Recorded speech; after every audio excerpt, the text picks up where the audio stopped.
Shalom and welcome to 2 Minutes of Torah. This year is entitled In Memory of Genia Brill Z, Ramat Beit Shemesh, and all of Klal Yisrael lost a very precious lady this week.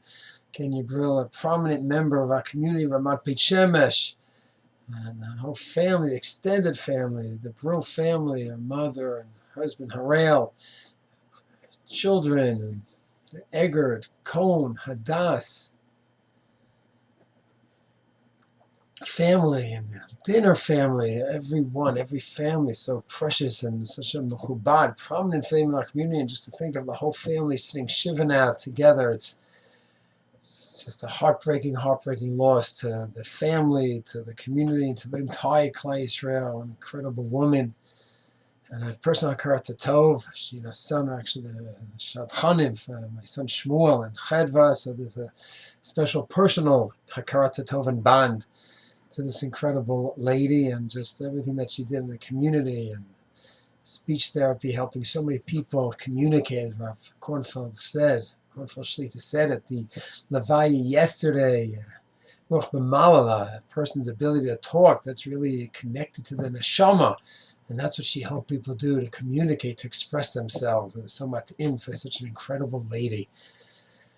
Her memory should just always be for inspiration for all of us.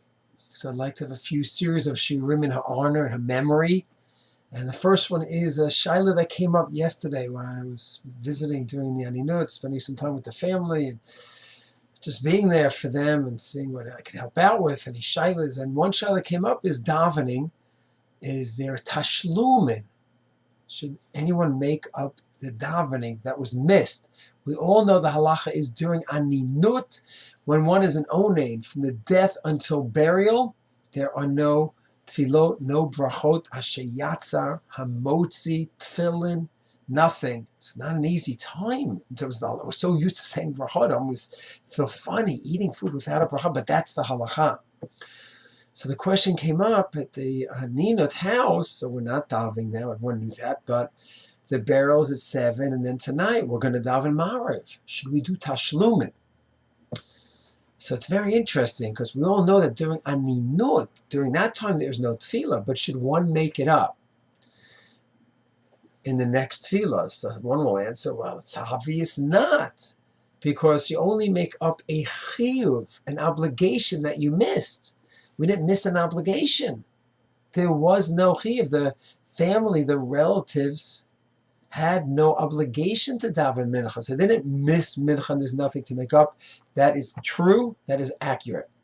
And that is what the psak is in Yoredei Shin Mem Aleph, Siv Bet, where it says there's no tashlumin. And in Orach Chaim, Shulchan Aruch, Ayin Aleph, where the Shulchan Aruch talks about burial and Shema. However, there is a question that comes up, which is very relative.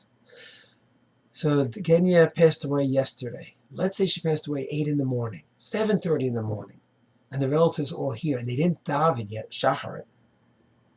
So you say, wait a second. So you don't make it up. And after the burial, you just daven whatever the tefillah is for that time. And there is no tashlumin for shacharit because they were an onain. But wait a second. Shacharit started yesterday at approximately 5:30. So the relatives had an obligation to daven from 5:30 till 7:30. And then they were going to go to a 7:30 minyan. And then they heard the tragic news. But they already had a chiyuv. So the fact that now at 7:30, when the tragedy hits, there's no obligation to daven now, but there was an obligation for the last 2 hours. So is that wiped out, or is there tashlumin? So let's say the burial is 4 in the afternoon, and then they daven mincha 5 o'clock. Should there be tashlumin? So this is not in the Shulchan Aruch. It's not in the Rishon, the early authorities, but the first one to mention is the Dagul Mervava, the Nod of Yehuda, in his commentary, the Yoredei Shin Mem Aleph Bet, and there he writes that once there was a chiyuv for tefillah, it's true that now it cannot be fulfilled because each one is an onain. But at the next time slot, when one davens after the burial, they should do tashlumin. That's the Nod of Yehuda, and Mishnah Berurah Ayin Aleph paskins the same thing. So the Maaseh, yesterday at the Shiva house, at the Onain house, when they asked me, is there makeup for Mincha? I said, well, did everyone daven Shacharit before the tragic news hit? And they said, yes. So I said, then there's nothing to do. If someone didn't yet daven Shacharit when they heard the news, then there would be Tashlumin. If the burial would be by Mincha time, then there would have been Tashlumin. The memory should just be an inspiration for all us. May Hashem menachem the Avail. Shalom.